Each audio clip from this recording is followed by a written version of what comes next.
We are watching the world change in real time. AI is accelerating faster than anyone imagined. Climate extremes are becoming the new normal, and the global economy is wobbling on its foundation. But listen closely. What Bill Maher, Van Jones, and Tom Friedman described here isn't science fiction. It's the roadmap to the next global crisis. Take a look at this clip. Talking about climate change more as a national security issue.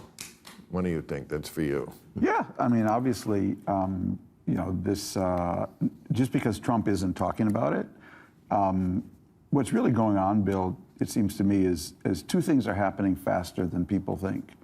One is climate change, and the other is AI. I think both are coming at us much faster than people realize. And the comet thing. And and that's it. And so we're really if you listen to climate scientists, they don't just talk about extreme weather now. It's really super extremes. If you listen to the AI people, they don't just talk about AI, they're talking about super intelligence. And I think that the next 2 years, we're going to see more instability driven by both than at any previous time. And Donald Trump is president. What could go wrong? Here's where it gets heavy. Friedman isn't joking. He's warning that the AI climate instability could hit simultaneously, creating a mass disruption. That's not just an environmental story or a tech story, it's a national security risk. Well, I don't know. I don't know who could be president who could do anything about the fact that AI is just taking jobs. Yeah. It just can do it. First, it could just do the menial jobs. You know, we didn't, when I was a kid, there were no robots in car plants. And then you look what the floor of a car assembly line looks like. It's all robot. Now it's the white collar jobs too.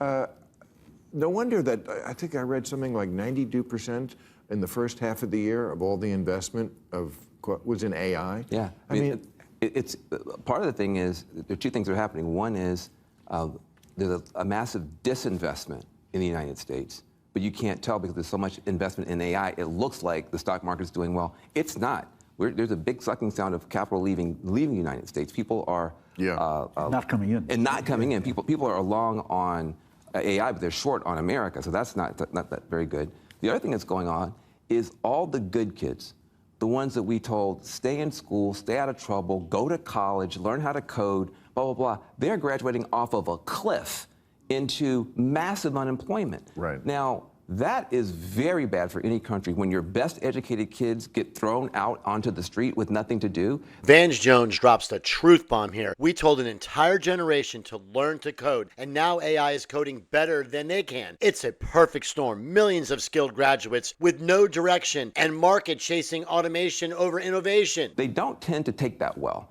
And so you're talking about sources of instability that I don't think we're taking very seriously. The young people who did what we told them to do can't get jobs, and that's very scary. I'm telling you, a comedian. It's the last job that AI can't do. We all have to be comedians. That joke isn't just humor, it's panic relief. Maher says the quiet part out loud. If AI can replace everything but comedy, the world's already in survival mode. Okay. Are we in a legitimate war with drug cartels, or is Trump just trying to justify the attacks on Venezuelan boats? Well, yeah, I mean, there's so many scandals and news stories and breaking of norms every week. We didn't even get to this week. I mean, last week seems like 1,000 years ago, and it was just the giant story that he went after Comey. That was, oh my God, a president spoke out about a case that was, in process. No president ever used to do that. What happened? 3 things happened bigger than that in the last 5 days. And one of them might be this. We seem to be in a war with Venezuela. He insists, I said the first week that's happened, Venezuela is not the drug country. I know this. It's not.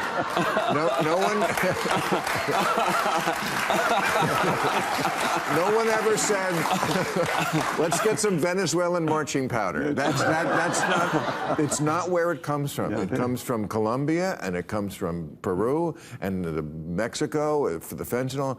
I've never heard of Venezuela in that, but somehow he got into his head that that's where the drugs are coming. So we're attacking this shipping, and shipping, I mean, the size of the boat is not really.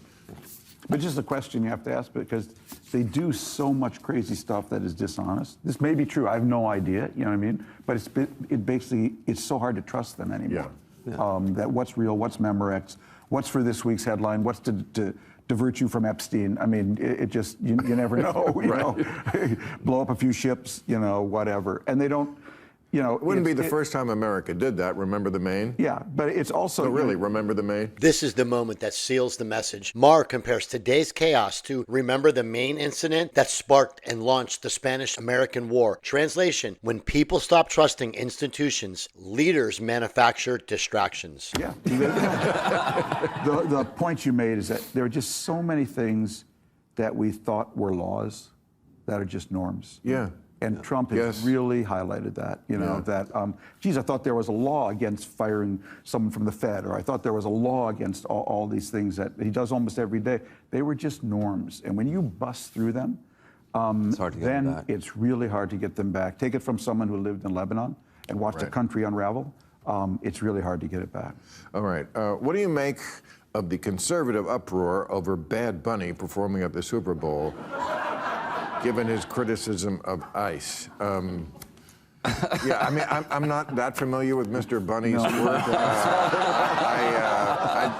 I'd be more familiar if it was Eddie Rabbit playing the Super Bowl. But it's, I assume there is at least some racial element to this antipathy. I don't know. Yeah, look, I mean, I like the Easter Bunny better, but